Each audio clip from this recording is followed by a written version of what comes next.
এই হচ্ছে AGT live 24/7। ये है एजिटी लाइव 24/7।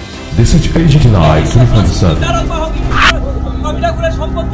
ওই বাংলাদেশের ভারত বিরোধী শক্তিরা হুঁশিয়ার, ওই বাংলাদেশের ভারত বিরোধী শক্তিরা হুঁশিয়ার, ওই বাংলাদেশের ভারত বিরোধী শক্তিরা হুঁশিয়ার, হিন্দু বিরোধী জামাতরা হুঁশিয়ার, ওই হিন্দু বিরোধী জামাতরা হুঁশিয়ার, ওই রবি ঠাকুরের প্রত্যেক সম্পত্তি এটা বাংলাদেশের কি ক্ষতি করেছে হিন্দু সরকার জবাব চাই।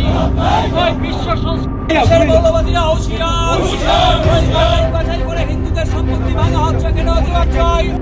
ওই বাংলাদেশের নিরীহ মানুষের উপর অত্যাচার চলছে কেন হিন্দু সরকার জবাব চাই। বাংলাদেশের নিরীহ মানুষের সম্পত্তি ধ্বংস করা হচ্ছে কেন হিন্দু সরকার জবাব চাই। বন্দে মাতরম।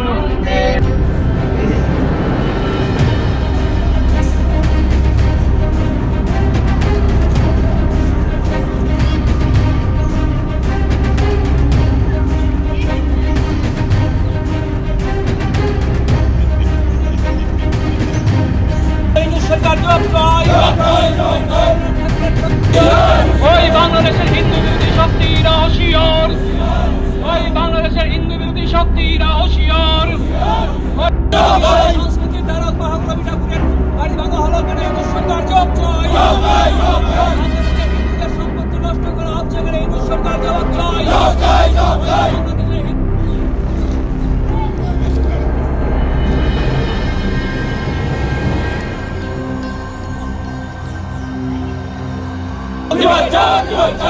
ভারত বিরোধী শক্তিরা নির্বাচন,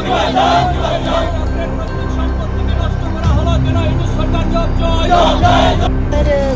बीजेपी की तरफ से प्रोटेस्ट था, बीजेपी पार्टी वर्कर्स की तरफ से, कि रविंद्रनाथ टैगोर का जो एग्जिस्टिंग घर है उसको तोड़फोड़ किया है, उसकी वजह से बांग्लादेश में जो घर है उसके लिए ये प्रोटेस्ट ऑर्गेनाइज किया गया। अभी सिचुएशन क्या है? सिचुएशन में वो लोग आके अपना प्रोटेस्ट व्यक्त किए और उसके बाद वो लोग पीसफुली डिस्पर्स हो गए और हमने यहाँ पे एडिक्वेट फोर्स लगाया था। लॉ एंड ऑर्डर भी कंट्रोल में है। বাংলাদেশের জামাতপন্থীরা হুঁশিয়ার, বাংলাদেশের হিন্দু বিরোধী শক্তিরা হুঁশিয়ার, বাংলাদেশের হিন্দু বিরোধী শক্তিরা হুঁশিয়ার, হিন্দু সম্পত্তি ধ্বংসকারী শক্তিরা। উপমহাদেশ বাংলাদেশের প্রতি আমাদের একটা সিম্প্যাথি পূর্বেও ছিল, বর্তমানেও আছে। বিশেষ করে বাংলাদেশের সাধারণ গণতান্ত্রিক মনোভাবাপন্ন ধর্ম নিরপেক্ষ যে সমস্ত মানুষ আছেন তাদের প্রতি আমাদের একটা সিম্প্যাথি আছে। আজকে ভারত সরকার রবীন্দ্রনাথের স্মৃতি বিজড়িত বাড়ির ধ্বংসের পরিপ্রেক্ষিতে ভারত সরকার প্রতিবাদ জানিয়েছে। আমরা একটা রাষ্ট্রবাদী রাজনৈতিক দল হিসেবে ভারতীয় জনতা পার্টি সারা রাজ্যে এবং তোদের সারা দেশে যেখানে যেখানে বাংলাদেশ এবং ভারতবর্ষের সীমান্ত আছে সেই সমস্ত রাজ্যে আমরা তীব্র প্রতিবাদ সংগঠিত করছি। আমরা বলে দিতে চাই সেটা বাংলাদেশে শুধুমাত্র রবীন্দ্রনাথ ঠাকুরের উপর আক্রমণ নয়, সেটা একটা সংস্কৃতির উপর আঘাত। যেই কবিগুরু রবীন্দ্রনাথ ঠাকুর দেশ সীমার গণ্ডি পেরিয়ে আজকে বিশ্বকবি, উনি ভারতের কবি নয়, উনি বাংলাদেশের কবি নয়, উনি বিশ্বকবি। সেই বিশ্বকবির উপর যে আক্রমণ সেটা সম্পূর্ণ পৃথিবীবাসীর উপর আক্রমণ। আমার মতে সমস্ত পৃথিবীর সমস্ত মানুষকে তার বিরুদ্ধে গর্জে ওঠা বিশেষ প্রয়োজন। আমি আহ্বান করবো এখানে সিপিএম কংগ্রেস থেকে শুরু করে যে সমস্ত রাজনৈতিক বিরোধী দল আছে আপনারা দলীয়ভাবে আন্দোলন সংগঠিত করুন। বাংলাদেশের নিউজ প্রশাসনকে সতর্ক করে দেন যাতে বাংলাদেশের কাছে, পাকিস্তানের কাছে, বহির্বিশ্বের কাছে সেটা পৌঁছে, সে আওয়াজ পৌঁছে যায়। আমরা ভারতবর্ষে আমাদের নিজেদের দেশের মধ্যে আমরা বিভিন্ন দলমতের নির্বিশেষে আমরা থাকতে পারি, দলমতের নির্বিশেষে আমাদের রাজনৈতিক অনেক প্রতিদ্বন্দ্বিতা থাকতে পারে, কিন্তু দেশের স্বার্থে, সামরিক স্বার্থে, জাতীয় নিরাপত্তার স্বার্থে আমরা সবাই এক। সেই স্লোগানটা পৃথিবীর মধ্যে পৌঁছে দেওয়ার জন্য আমি সিপিএম কংগ্রেস থেকে শুরু করে যে সমস্ত রাজনৈতিক দল আছে সমস্ত রাজনৈতিক দলের কাছে আমি আহ্বান রাখবো। কিন্তু অত্যন্ত দুঃখের বিষয় আমরা দেখেছি বারবার বাংলাদেশে ভারত বিরোধী কার্যকলাপ চলার পরেও শুধুমাত্র একটা বিশেষ গোষ্ঠীর ভোট ব্যাংকের জন্য সিপিএম কংগ্রেস তৃণমূল থেকে শুরু করে ভারতবর্ষের আইএনডিআই এর জোটভুক্ত রাজনৈতিক দলগুলো একটি প্রতিবাদে তারা উচ্চারণ করছেন না। আমি আহ্বান রাখবো ভারতবর্ষের সমস্ত রাজনৈতিক দলের কাছে যে বাংলাদেশের এই ন্যাক্কারজনক আচরণের তীব্র প্রতিবাদ হোক সারা দেশ জুড়ে। আজকে যারা এই স্বল্প নোটিশে এখানে উপস্থিত হয়েছেন সবাইকে আপনারা ইতিমধ্যেই জানেন যে আজকে আমাদের বাংলাদেশের সিরাজগঞ্জে রবীন্দ্রনাথ ঠাকুরের বাড়ির উপর যে আক্রমণ সংঘটিত হয়েছে এটা শুধু রবীন্দ্রনাথ ঠাকুরের বাড়ির উপর আক্রমণ নয়, এটা একটা সংস্কৃতির উপর আঘাত। যেই রবীন্দ্র সংস্কৃতি সারা পৃথিবীতে সমাদৃত, সেই রবীন্দ্রনাথ ঠাকুর যার হোক নিবন্ধের ভারতবর্ষের স্বাধীনতা স্পৃহা জেগেছিল বিপ্লবীদের প্রতি, সেই সময় দেশ স্বাধীন হয়েছিল দ্বিজাতি তত্ত্বের ভিত্তিতে, আমার পূর্ববর্তী বক্তা সেখানে বলে গেছেন। কিন্তু সেই সময় বাংলাদেশ ধর্ম নিরপেক্ষ রাষ্ট্র হিসেবে প্রতিষ্ঠিত হয়। পরবর্তী সময়ে সেটা ধর্মনিরপেক্ষ রাষ্ট্র থেকে তাদের অবস্থান থেকে সরে গিয়ে একটা ধর্মীয় রাষ্ট্রে পরিণত হয়েছে। বিশেষ করে গত 5ই আগস্ট যখন একটা জননির্বাচিত সরকারকে উৎখাত করে সেখানে অবৈধভাবে ইউনুস প্রশাসন সেখানে যোগ দিয়েছে এবং ইউনুস প্রশাসন সেই প্রশাসনের দায়িত্ব হাতে নিয়েছে। ইতিমধ্যে এটা প্রমাণিত, ভারতবর্ষের শত্রু যে সমস্ত রাষ্ট্রগুলো আছে সেই সমস্ত রাষ্ট্রগুলোর পরোক্ষ সমর্থনে একটা গণতান্ত্রিক ভাবে নির্বাচিত সরকারকে বাংলাদেশ থেকে হটিয়ে দেওয়া হয়েছে।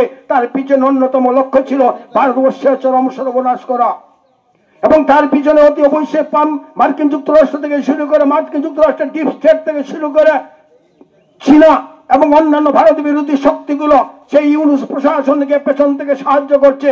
আজকে বাংলাদেশের মধ্যে বারবার সেখানে আমার পূর্ববর্তী বক্তা বলে গেছেন একটা বিশেষ সম্প্রদায়ের উপর আঘাত, কিন্তু আজকে বিশেষ সম্প্রদায়ের উপর আঘাত শুধু থেমে থাকেনি।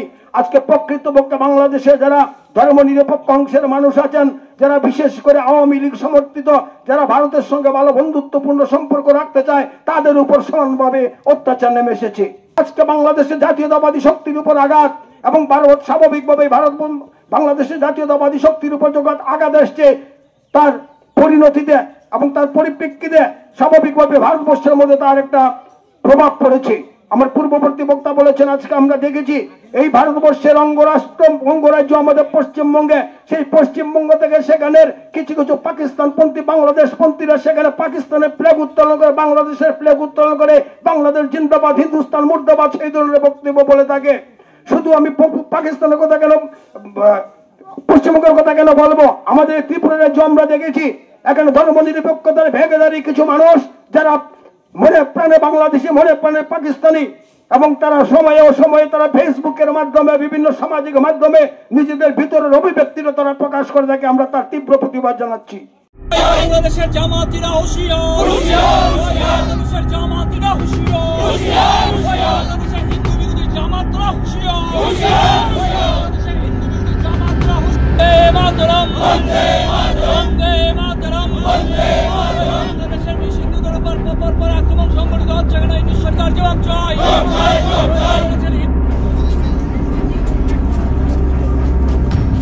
বাংলাদেশের সিরাজগঞ্জ জেলার শাহাদাতপুরের কাছারি বাড়ি নামে যেটা পরিচিত, মৌলবাদীরা নৃশংসভাবে সেই বাড়ির উপর আক্রমণ সংঘটিত করে, ভাঙচুর চালায় এবং তাণ্ডব লীলায় মেতে উঠেছে।